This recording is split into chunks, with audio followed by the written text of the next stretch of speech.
ఇప్పుడు వచ్చిన యేసయ్య ప్రార్థన సహవాస బిడ్డలందరికీ కూడా శుభమైన వందనాలు. మరి 10 నెలలంతా కూడా యేసయ్య తన రెక్కల నీడలో కాపాడి ఈ 11వ నెలలో మొదటి తారీఖు రోజున మొదటి శుక్రవారం ఉపవాస అంశాలలో మనం చేర్చిన దేవుడికి మహిమ ఘనత ప్రభావాలు కలుగును గాక. మీ అందరికీ శుభమైన వందనాలమ్మా. మంచిది. ఉపవాసము అంటే ఎందుకు చేయాలి, చేస్తే ప్రయోజనాలేంటి అని ఒక 15 నిమిషాలు దేవుని మాటలు మనం నేర్చుకుంటాం. ఉపవాసమును చేయటం వలన కలిగిన ప్రయోజనాలేంటి? అసలు ఉపవాసము వలన కార్యాలైనా అవుతాయా? ఉపవాసము లేకుండా కూడా కార్యాలు అవుతాయా? కొంతమంది ఉపవాసం అని పేరు పెడతారు కానీ ఉపవాసం అనే ఆ ప్రార్థన ఉండదు. ఉపవాసానికి ఏమని పేరు పెడతారు? ఒకవేళ ఇంట్లో ఏమీ లేదనుకోండి, తినటానికి లేదనుకో, వండుకోవడానికి లేదనుకో, ఆ రోజు ఏం పేరు పెడతారంటే పత్తుల్ని పొత్తనే పెట్టాలి కదా. పత్తుని ఉపవాసం అని పేరు పెట్టకూడదు. కొంతమంది ఏమనుకుంటారంటే ఈ రోజు ఇంట్లో ఏమి లేదు కదా, ఉపవాసం లెక్కలు వేసుకున్నాలే అనుకుంటారు. అలా అనుకుంటూనే చిరాకు పడుతూ, గుద్దులాడుతూ, చిరాకు పడుతూ ఆ మనస్సులు ఏమైతే అంటే దేవుడికి లోబడే మనసు కావాలి. ఉపవాసము అనే ప్రార్థన చేసినప్పుడు కార్య సాధనలు జరుగుతాయి. మనము ఉద్దేశాల ద్వారా ఏ ఉద్దేశంతో చేస్తున్నామో, ఉద్దేశం అంటే ఏంటి? భర్త అడుగుతాడు, ఏంటి నీ ఉద్దేశం? మౌనంగా ఉన్నావు ఏంటి, అసలు మాట్లాడవేంటి, ఏంటి నీ ఉద్దేశం అని అడుగుతాడు. పిల్లగాడు కూడా మాట్లాడకపోయాడు అనుకోండి, పిల్లలు ఎలా ఏమైందిరా మాట్లాడట్లేదేంటి, ఏంటి అసలు ఈ ఉద్దేశం, ఏం చేయాలనుకుంటున్నావు అని పిల్లగాడిని కానీ పిల్ల అమ్మాయిని కానీ అంటారా లేదా అనేస్తూ ఉంటాం. అలాగనే భర్త కూడా పట్టించుకోలేదనుకోండి, ఇంటి మీద భర్తను కూడా మనం ఏమంటాం, ఏంటయ్యా నీ ఉద్దేశం, అసలు నువ్వు సరిగ్గా చూసుకోవాలనుకుంటున్నావా, నువ్వు కావాల్సింది తెస్తావా లేదా అని కూడా అంటావా లేదా? అదే ఉద్దేశం. అలాంటి మాటే మనం ఉపవాసం చేసినప్పుడు ఏదో ఒక ఉద్దేశం, ఏదో ఒక పని, పట్టుదల, ఆసక్తి, విశ్వాసము ఉండాలి. దేవునికి స్తోత్రం. హల్లెలూయా, హల్లెలూయా. అయితే ఈరోజు ఉపవాసము చేస్తున్నట్టు సామాన్యులే చేస్తారా, లేకపోతే సమృద్ధి కలిగిన వాళ్ళు చేస్తారా, ఏమీ లేనోళ్ళే చేస్తారా, లేకపోతే బలహీనత స్థితిలో ఉన్నవారే చేస్తారా, శ్రమ ఉన్న వాళ్ళే చేస్తారా, ఎలాంటి వాళ్ళు చేస్తారు ఉపవాసం తెలుసుకుంటాం. మనకు తెలిసిన ఉపవాసం ఏంటంటే మనం అనుకుంటాం, ఆ బలహీనత వస్తే ఉపవాసం చేస్తారు, బలహీనత తగ్గిపోవాలని. ఏదైనా లోటు ఉందనుకోండి, ఇంట్లో లోటు తగ్గాలని ఉపవాసం చేస్తారని మనం అనుకుంటాం. చాలా వరకు అనుకునేది అదే.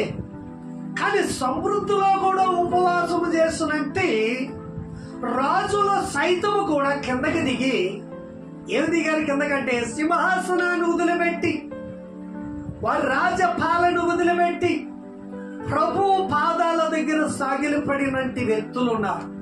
ఉపవాసం కోసం చూస్తే చాలా ఉంటాయి. మరి ప్రభు చిత్తమును బట్టి కొన్ని సమయం మీతో నేను ఈ ఉపవాసము గురించి పంచుకుని మనం ఆశీర్వాదకరంగా నింపబడదాం.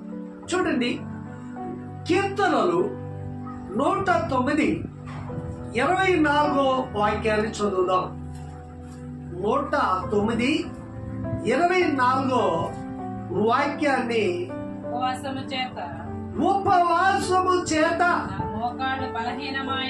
నా మోకాళ్ళు బలహీనమాయను, నా శరీరము వృష్టి తగ్గి చిక్కిపోయాను.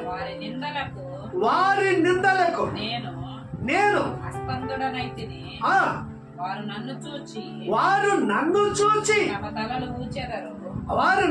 చూచి తమ తలలు ఆడించెదరు. యెహోవా నా దేవా, నీ చేత జరిగినదనియు యెహోవావైన నీవే దీనిని చేసినవనియు వారికి తెలియనట్టు నాకు సహాయమును చేయమని వేడుకొనెను. హల్లెలూయా. సరేండి, ఉపవాసము చేస్తే ఏం సహకరించదు? శరీరం సహకరించదు. అక్కడ నొప్పి, ఇక్కడ నొప్పి, గ్యాస్ నొప్పి, పంటి నొప్పి, తలనొప్పి, అన్ని నొప్పులు వచ్చేస్తాయి. ఉపవాసం ఉన్నప్పుడు మనం ఎక్కువ ఏం చేయాలి? వాటర్ ఎక్కువ తాగాలి. చల్లటి పదార్థాలు, చల్లటి అంటే ఫ్రిడ్జ్ లో పెట్టి కాదు, మజ్జిగ వెండి తాగాలి. ఉపవాసం అంటే చాలా మంది చేస్తారు. ఒక రోజున మాస్టర్ గారంటే ఉపవాస ప్రకటన చేశారు చర్చి. చేస్తే వారితో వారికి ఎంత మాత్రం సహనం లేదంట. అందులో ఏం లేదు, ఒకరినొకరు సేదరించుకోవడం, కోపంగా చూస్తుంటే ఆ మాస్టర్ గారికి ఒక ఆలోచన కలిగింది. అమ్మా, ఉపవాసం చేస్తున్నారు, ఎన్ని రోజులు చేస్తారో? వారం రోజులా? ఈ వారం రోజులు మీ ఇళ్లలో ఉల్లిపాయలు వాడమాకండి అన్నాడు. ఏం వాడొద్దన్నాడు? చెప్పండి, ఏం వాడొద్దన్నాడు? ఉల్లిపాయలు మీరు వాడమాకండి అమ్మా అన్నాడంట. అనేదాడికి ఇంటికి వచ్చేదాడికి మాస్టర్ గారు ఉల్లిపాయలు కాస్త పక్కన వాళ్ళకి ఇచ్చేస్తున్నారు. ఏంటి మాస్టర్ గారు అంటే ఉల్లిపాయలు పక్కన వాళ్ళకి ఎత్తడం. మీరే కదండి చర్చిలో ప్రకటన చేశారు ఉల్లిపాయలు ఆడొద్దండి. స్తోత్రం. అమ్మా, ఉల్లిపాయలు వాళ్ళకి కాదు, వాడొద్దన్నారు కానీ మనకి కాదమ్మా తల్లి. మనం సహనంగా ఉన్నాం, నేను మనసు కలిగి ఉన్నాం, సాత్వికమైన మనసు ఉంది, ప్రభు దగ్గర బ్రతుమాలుకునే మనసు ఉందమ్మా అని మాస్టర్ గారు చెప్పినప్పుడు, అంటే ఎవరికి చెప్పిన అంశము వాళ్ళకే చేయాలి, అంతే కదా. స్తోత్రం. హల్లెలూయా. అలాగనే ఈ ఉపవాసములు చేయటానికి వారు సహాయం కొరకు వేడుకుంటున్నారు. ఇదే విధమైన సహాయం కొరకు రాజుల సైతము ప్రభు సన్నిధుల సహాయం కొరకు మొరపెట్టిన వారిగా ఉన్నారు. ఎవరు సహాయం కొరకు అంటే దేవుని సహాయం. రాజులు ఎందుకు భయపడ్డారు? రాజులు ఎందుకు ఉపవాసం చేశారనంటే వారు బలము సరిపోక, వారికి ఉన్న బుద్ధి సరిపోక ప్రభువు దగ్గర బ్రతిమాలుకుంటూ వేడుకుంటున్నారంట. ఎందుకని ఎవరు వేడుకున్నారనంటే యోనాతాను అనని యెహోషువపాతు రాజు అని ఒక రాజు ఉన్నాడు.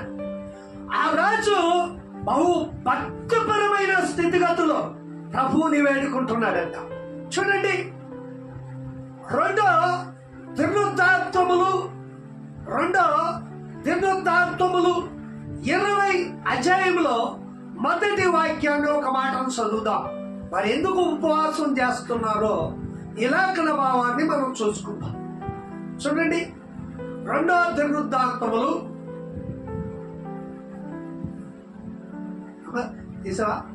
20 అధ్యాయం మొదటి.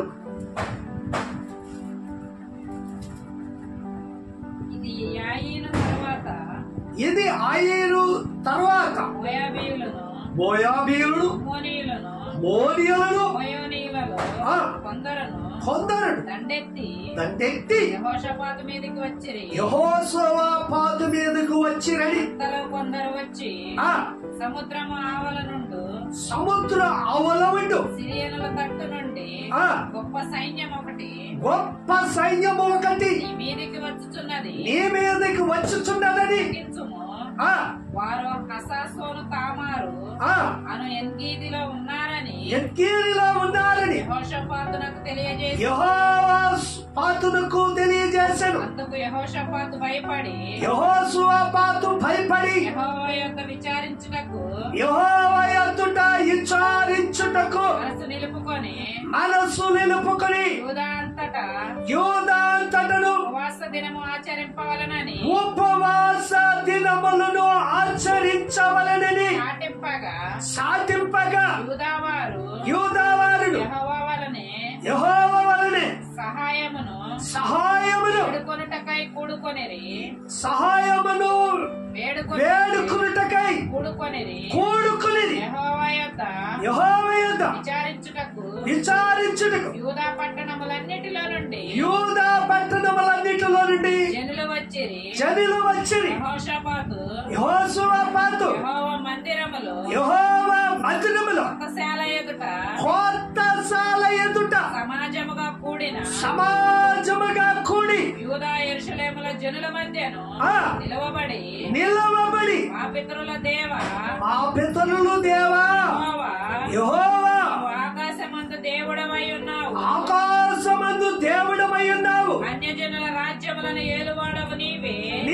నీవు బహుబలము గలవాడవు. పరాక్రమము గలవాడవు. ఎదురించుటకు ఎవరికి నీ బలము చాలదు. నన్ను ఎదురించుటకు ఎవరికి బలము చాలదని ఈ జనులైన ఇశ్రాయేలీల ఎదుట నుండి ఈ దేశపు కాపరస్తులను తోలివేసి నీ స్నేహితుడైన అబ్రహాము యొక్క సంతతికి దీనిని నీవు శాశ్వతముగా ఇచ్చిన మా దేవుడవు నీవే. హల్లెలూయా. చూసారండి, ఎవరు ప్రకటన చేశారు? ఈయన యెహోషాపాతు రాజు. ఎందుకని ప్రకటన చేశాడనంటే, యూదా వారి మీదను యెరూషలేము వారి మీదను కాపురస్తుల మీద నివాసుల మీదను దండెత్తుకుని వస్తున్నారు. అమోరీయులు, మోయాబీయులు వీళ్ళందరూ దండెత్తుకుని వస్తున్నప్పుడు వీళ్ళు ఏమనుకున్నారు తెలుసా? ఇంకా మనం ఎక్కువ దండు చేద్దాం, మనమందరం వెళ్దాం, దేవుడు మనం చూస్తాడే అని గర్వము కలిగే మాత్రం ప్రవర్తించలే. వీళ్ళేమని ప్రకటించారు? వాళ్ళు వస్తూ ఉన్నప్పుడు వీళ్ళు ఏం చేయాలి? యుద్ధాన్ని ఎదుర్కోవాలి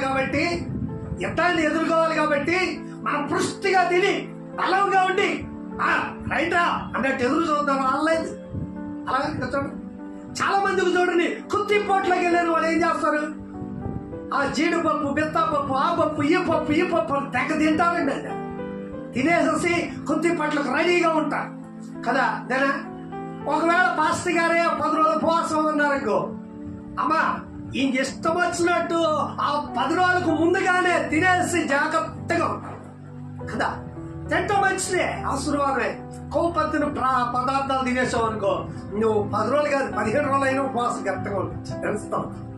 లేదయ్యా, అలాగే తిండి కోసం ప్రకటన చేయలేదు. ఎందుకని? ఆ తండ్రిని ఎదుర్కొనుటకు మనం ఎవరిని వేడుకోవాలని అన్నారు? ప్రభువు యెహోవాను. ఎందుకని వేడుకుంటున్నారంటే, వీళ్ళు ప్రకటన చేసినది మనం ప్రకటన చేసుకున్న మనవంతుడు మనం గొప్ప సైన్యం ఉన్నది, మన బలము సరిపోద్దు, మన జ్ఞానం సరిపోద్దని అని సొంత ప్లాన్ చేసుకోలేవాడు. వాళ్ళు ఏమైనా ఎవరి మీద ఆధారపడతారంటే, ప్రభువు మీద ఆధారపడుతూ, ప్రభువుకి యెహోవా మీద ఆధారపడుతూ వాళ్ళు ఏం చేస్తారు తెలుసా? వారు నియమించిన కొత్త శాల ఏంటది? సమాజ మందిరము. ఆ మందిరము కొత్త శాలంట. ఆ శాలను ప్రారంభించేశారు. ఎక్కళ్ళు శాలలో ప్రారంభించి ఏం చేస్తారు? ఉపవాస దినములు ప్రకటన చేయండి. ఎవరెవరికి ప్రకటన చేయాలి? యూదా వారికి, యెరూషలేము వారికి, యెరూషలేములో ఉన్న కాపరస్తులందరూ కూడా వచ్చి ప్రభువుని వేడుకోవాలి. అలా వేడుకోవడానికి, సహాయం కొరకు బ్రతిమాలుకోవడానికి ఉపవాస దినములు ప్రకటన చేశారు. మనము ఉపవాస దినములు ప్రకటన చేసుకుంటున్నప్పుడు, పాటిస్తూ ఉన్నప్పుడు ఏదో ఒక ఉద్దేశం అన్నది ఒకటి ఉండాలి. ఏడు ఉద్దేశం ఏంటి? అమోరీయులను, ఇక్కడ ఉన్నట్టు మోయాబీయులను ఎదిరించడానికి వారి సహాయం దేవుడి దగ్గర వేడుకుంటున్నారు. వారి వేడుకుంటూ బ్రతిమాలుకుంటున్నారు. ఆ మందిరములోకి వెళ్ళి చూడండి, యెహోషాపాతు రాజు, అక్కడున్న సహోదరులు వాళ్ళందరూ కూడుకుని ప్రభు నామాన్ని మర్ర పెడుతున్నారంట. 9వ వాక్యం చూడమ్మా. 9 ఆలకించి మమ్మును రక్షించుకోవని అనుకుని ఇచ్చట నీ నామ ఘనత కొరకు ఈ పరిశుద్ధ స్థలమును కట్టించిరి. నీ పేరు ఈ మందిరమునకు పెట్టబడిన కదా. ఇశ్రాయేలీయులు ఐగుప్తులో నుండి వచ్చినప్పుడు నీవు వారిని అమ్మోనీయులతోను, మోయాబీయులతోను మోయాబీలతో ఏయూరు మన్యవాసులతోను యుద్ధము చెయ్యనీయలేదు గనుక ఇశ్రాయేలీల వారిని నిర్మూలన చేయక వారి యొద్ద నుండి తొలగిపోవను. మేము స్వతంత్రించుకొనవలని నీవు మాకిచ్చిన నీ స్వాస్థ్యములో నుండి మమ్మల్ని తోలివేయుటకై వారు బయలుదేరి వచ్చి మాకెట్టి ప్రత్యుపకారము చేయుచున్నారు.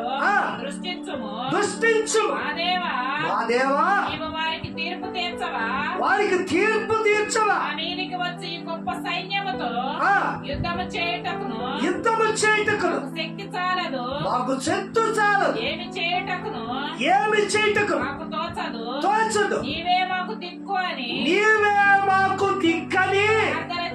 ప్రార్థనలు చేశాను. హల్లెలూయా. ఎవరండి కుట్టుకు లేనివాళ్ళ? వాళ్ళు ఏమన్నా జనము ప్రసంగము లేని వాళ్ళ? యుద్ధము రాని వాళ్ళ? ఇల్లు ఏమన్నా జ్ఞానం లేని వాళ్ళ? బలము లేని వాళ్ళ? చూసారా, రాజులు సైతం యెహోషువ పాత్రాజు అంటున్నాడు, ప్రభువా మా బలము సరిపోదు ప్రభువా అని ఎంతగా వేడుకుంటున్నాడు. చూడండి, కొంచెము చదువు వస్తే చాలు, నాకంతా వీరుడు లేడు. 10th క్లాస్ దాకా బాగుంటాడు, ఇంటర్లో వచ్చాక అడో పక్క ఇటో పక్క 2 కొమ్ములు వచ్చాను, నాకంతా వీరుడు లేడు. చూడండి, నాకంతా లెవెలిటీ లేదు, అబ్బా నేనే గ్రేట్, నేనే సూపర్ మ్యాన్ అనుకుంటాడు. వాడు ముఖం తగలయ్యా, వాడు అప్పుడే అయిపోయింది అనుకుంటాడు. మధ్యలో ఉన్నావురా, నీటి మీద పడవ మధ్యలో ఉన్నావు, ఆ ఒట్టికి వెళ్ళలేదు ఈ ఒట్టికి వెళ్ళలేదు, నువ్వు మధ్యలో ఉన్నావు అన్న సంగతి ఎవరికి తెలియదు. చూసారా, సహాయం కొరకు మొరపెడుతున్నారు. వీళ్ళేం మధ్యలో లేని వారు కాదు, మధ్యలో ఉన్నవారా? ఒట్టులు వన్నట్టు వారు, రాజుల సైతం వీళ్ళు. చూడండి, వాళ్ళు ప్రార్థన చేయొచ్చు, ఎంత వినయమైన ప్రార్థన చేస్తున్నారండి. అలా ప్రార్థన చేయొచ్చు, దేవుడి సన్నిధిలో స్తుతి ఆగమనం చేయించినప్పుడు దేవుని ఆత్మ వారితో మాట్లాడిందట. 14వ వచనం చదువు సాయి. యెహోవా ఆత్మ అతడిలాగూ ప్రకటించాను, యూదావారులారా, యెరూషలేము కాపురస్తులారా, యెహోషువపాతు రాజా, మీరందరూ ఆలకించుడి.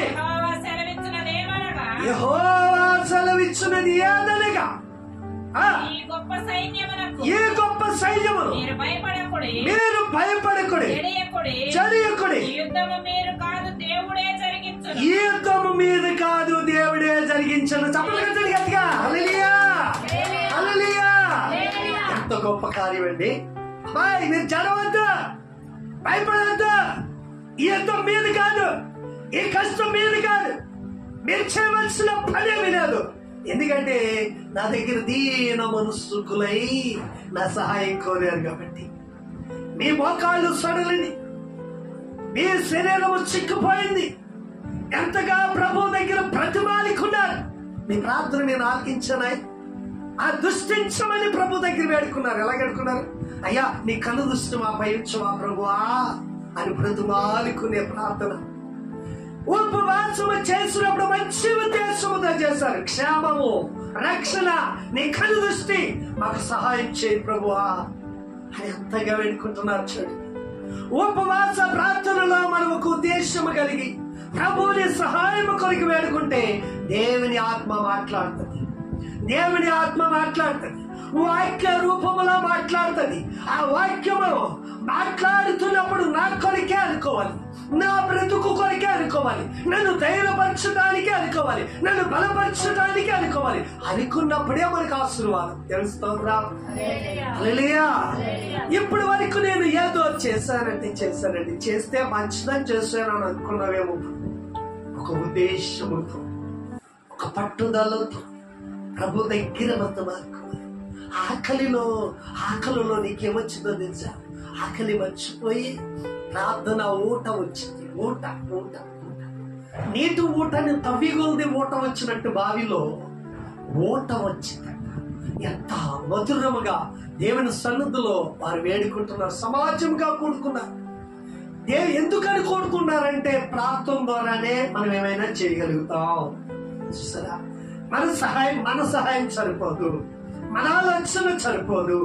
చాలా వరకు సొంత ఆలోచనలు, సొంత ఉద్దేశాలు కోరుకుంటాను. నేను చేయగలుగుతాను, ఏం కాదు, చేయగలుగుతాను, ఏం కాదు అని అనుకుంటారు. కానీ ఎప్పుడైనా ఏది చేసినా మనం ప్రభు ఉద్దేశం ప్రకారం వెళ్తే మనకు ఆశీర్వాదం తెలుస్తుందా. అందుకే దేవుడే యుద్ధం చేస్తాడు. మీరేం చేయరు, భయపడద్దు, మీరు చదవద్దు అంటున్నాడు. చూసారు ఎంత గొప్ప ధైర్యమా. భయపడిపోతాం, పరిస్థితి ఏంటని భయపడతాం, స్థితిగతులు ఏంటని భయపడతాం. మరి 10వ నెలంతా కూడా ఒక్కుని మనం ఇలా జరిగింది, అప్పుడే వచ్చేస్తుంది, నవంబర్ వచ్చేసింది, డిసెంబర్ వచ్చేసింది, ఏంటి ఇంకా ఎక్కడున్నా అక్కడ అన్నారని కొంత భయం వస్తాం. భయము మంచిదే. భయములోనే నీకేం కావాలంటే స్మృతి రావాలి, దేవుని దగ్గర బ్రతుమాలుకునే అనుభవం రావాలి. ఈ లోక సమస్యలను చూసి భయపడటం కాదు.